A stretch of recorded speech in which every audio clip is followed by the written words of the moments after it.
Today on the show, music and medicine. First, we meet Aurianna Angelique, who, as they say in the music biz, has amazing pipes. Angelique plays the slightly tortured, tenacious diva Effie Melody White in the popular musical DreamGirls, which is up and running at the Stanley Theatre in Vancouver. Move over Beyonce. And we hear from a medicine woman, pediatric physician Dr. Eleanor Reimer. She is an anesthesiologist who will take us into the operating room at BC Children's and talk briefly about her dreams of raising money for kids and the hospital in the upcoming Shaw TV's A World of Smiles telethon.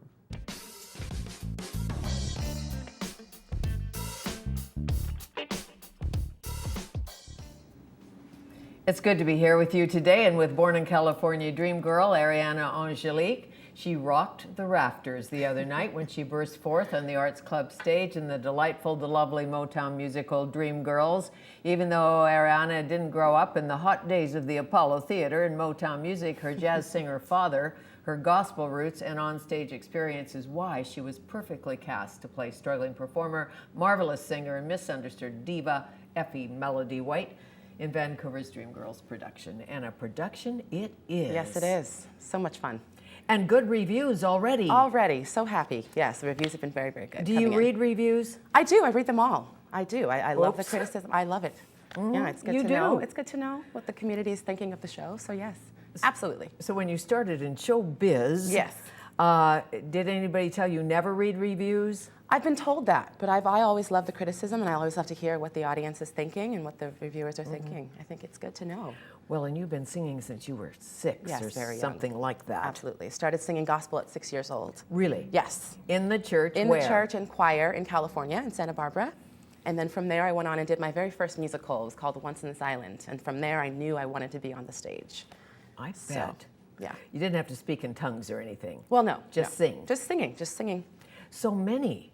And I'm thinking Whitney Houston and many, many others have started in gospel. Yes, she's one of my mentors, actually. Really? Yes, rest in peace. She is one of my biggest rest mentors. in peace. Yes. So when you were a tiny girl, did you sing into your hairbrush or anything? I did, in the mirror, absolutely. In the shower, at the top of my lungs, always singing. Yeah, my mother knew that I was meant to be on the stage from a very small age. She did? So, oh yes, and I told her, once I did my first show, I told her, this is where I want to be, and I want to be on Broadway one day. And what about the jazz singer, Dad? Well, yes, he did a lot of jazz singing, and unfortunately he passed away. But yes, he did a lot of singing when I was growing up. So, So how long ago did he die? When I was 11. Oh so, dear, yes, so you've back really... in 95, yes. Yeah.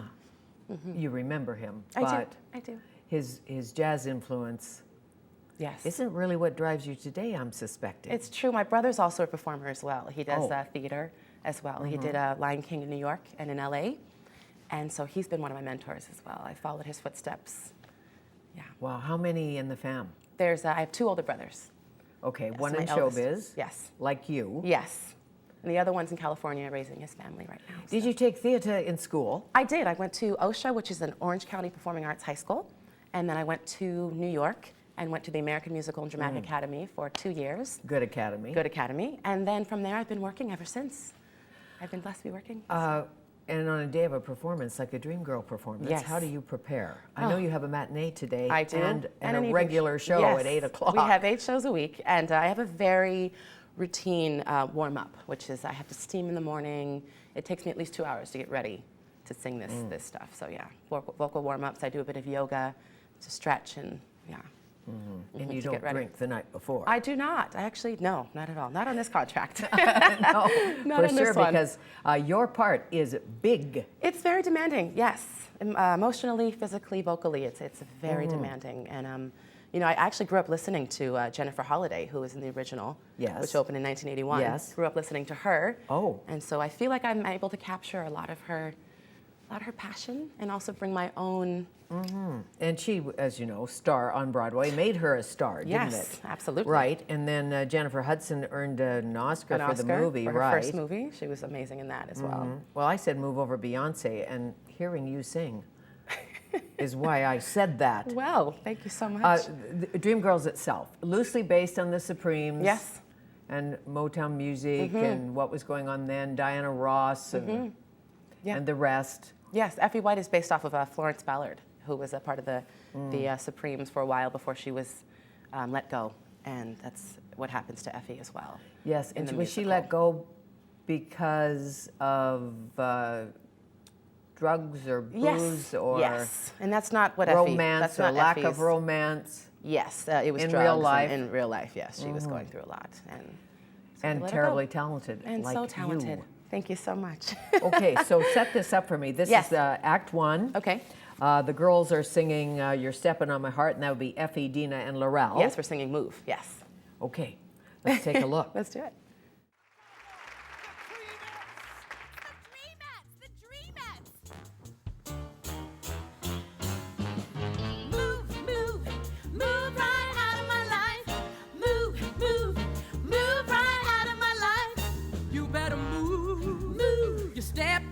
My heart, I said move, move. You're tearing it apart. Please move, please move. Oh, what am I gonna do?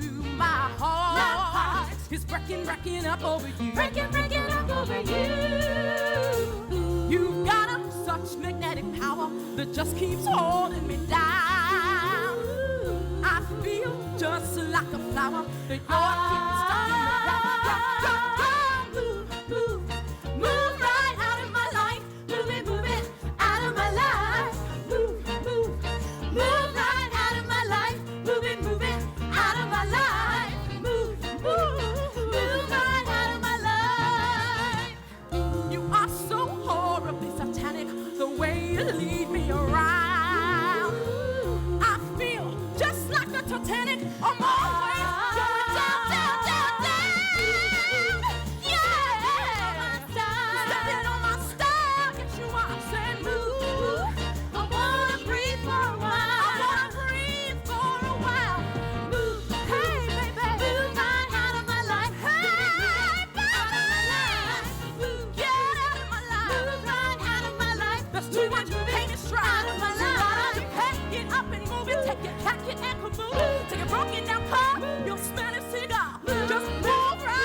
You could not sit still watching yourself sing. And you were dancing as well. We were both. I know. It's just the music is so good. The Motown music is just so much fun. It so is. You can't. You just want to dance in your seat. It's so true. Yeah. But you grew up with it probably on the radio. Yes. Or on the stereo. Yes. My mother played it a lot growing up, so I remember Motown. Absolutely. Yeah. Absolutely. And the tough times and the not so tough times now that you know about with what was really going on in the tough part of the music biz. Exactly, which is what the show is about. Back then, what was going on, with how the artists would have songs and then they'd be taken, with not enough money to back them, or like Big Mama Thornton, who originally sang Hound Dog, was then taken from Elvis Presley because she couldn't back it, and race had something to do with it in those days. Yes. Is that card played in the show? I saw the show, so I know the answer. Yes. It definitely is, absolutely. It's one of the big points of the show. So, it's all about the music and what was going on back in those days, and what Effie goes through, because she's not the ideal, the look, that she is pushed to the back. Well, and even today, as you know. It's true. It's a brand, it's a package. It's a full package. And if you look like Beyonce, you're in. You're in, and if you don't, but you have the pipes of Beyonce, maybe you're not in. Right. It's true. It's all about the package and the look lately, and that's how I feel. I haven't heard a true, in a while. There's been amazing singers coming out, but I haven't heard just a singer in a long time. And someone in our generation that I'm like. Well, sure, and Diana Ross and the Supremes in the days when there was no voice, there was no idol. Right. Certainly no instant fame. Right. But sometimes I always felt the boys in the back room were saying, okay, give me a singer. I need a Latin American singer. Where's Trini Lopez when we need him? Okay, let's make him a star. Right. It's true. So for you, yes. You're in the sassy, glittering musical, and there's a plot, yes. which is always magical. Right. First time you performed in Canada? Yes. Well, no, I performed at, I did a show at Stage West in Mississauga. That's what I thought. Yes. Well, a long way from Mississauga you are now. It's true. First time in Vancouver. This is my debut here. So. And do you see a difference between a Canadian audience and an American audience, necessarily? I do, very supportive. It's just very supportive, especially here in Vancouver. The audience, the feedback has been so good, and our opening night audience, you know, was I was just there. so wonderful to be on that stage, and our cast is just so lucky. We just feel so lucky to be a part of this production, and yeah, with this. And in working Vancouver. under Bill Millard, director Bill Millard. Love him. Bill Millard is just wonderful. He really was able to capture this show, you know, and what it is. What did Yeah. he tell you specifically? You know, when they direct, they're supposed to almost like osmosis, right? You're not supposed to say, gee, Aurianna, that's not quite right. Right. But what did you learn from him about performing, about singing, about moving, about finding your mark on stage, getting in the right costume, whatever directors do? Right. Well, I find Bill, he was really good with a lot of freedom. He let me, explore and find my own character, and he just wanted to make sure that I was true to myself and true to the role and what I believe that Effie, who she is. And I had a lot of freedom to experiment. If I went too far, he would pull me back, or vice versa. But he was just wonderful to work with, and Valerie Easton, who was our choreographer, is just wonderful.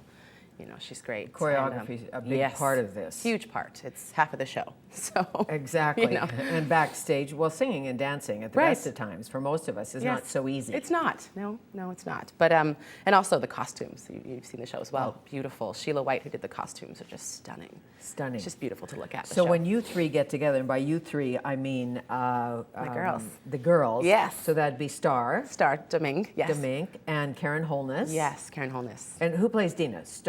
Karen Holness is Dina Jones. Okay, so who perhaps is Diana Ross. Yes, and then Laurel, Star Domingue plays Laurel, who is the Mary Wilson in The Supremes. Right. And the three of us have a connection that's we just bonded instantly. From the moment rehearsal started, we just knew this is going to be a great experience because those ladies are wonderful. Karen Holness is a beautiful Dina. Her voice is stunning. And it's funny, Star Domingue, when I first met her, she said, I pretty much am Laurel. And going through the rehearsal process, she really is Laurel. It's, her attitude and her persona is her. So I read in a review, don't know if it's true, that when the three of you have lunch, yes, you text to save your voices. it is so true.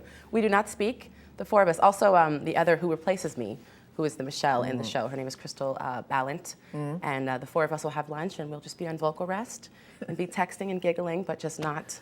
Exactly. We have to save. It's very important. Do you have a dream role? I mean, aside from the DreamGirls role, which will play on this stage at the Stanley until July 7, or perhaps longer. Yeah, hopefully Perhaps we hold over. Stretch. Hoping. Good summer stretch, Yes, I say. I'm hoping. So when you belt it out somewhere else, is there a dream role you've had since you were a little girl? Or I know you've been in Showboat and you've been in... Yes. This was one of other them. productions. Effie was one of them. So I'm so happy and blessed to be here, and so happy that Bill took a chance with me. My other dream role was Joanne in Rent, which I've played. I did that at a regional theater. But I guess now, I don't know if you've heard of Sister Act, but I would love to be Patina Miller, who's Dolores. I would love to be in that show. Oh, I bet you would. So, and what about Broadway? Living in New York. Broadway is my dream, and I'm working my hardest to get there, and I hope that one day I will grace a Broadway stage one day. Have you ever worked off Broadway? Yes, I have. I just recently did a production called Born Blue, and directed by Anthony Rapp. I don't know if you know who that is from Rent. He was the original in Rent. I want to see Bette Midler in her One fabulous. Woman. I know, I heard of that. Great. But yes, I'm hoping to one day be in a Broadway show. That's my dream. Okay. So. And you worked on cruise ships? Yes, I did a Disney Cruise Line for a couple of years, which was a really great experience. And I also did Norwegian.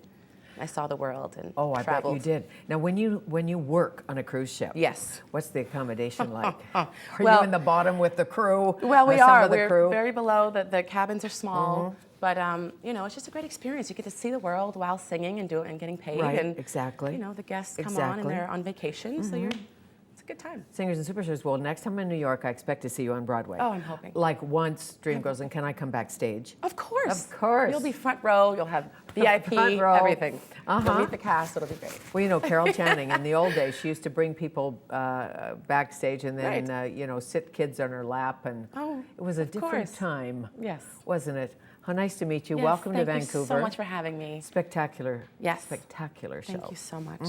What a fun show to do. Okay. Thanks. Aurianna Angelique, DreamGirls, playing till July 7th and perhaps beyond.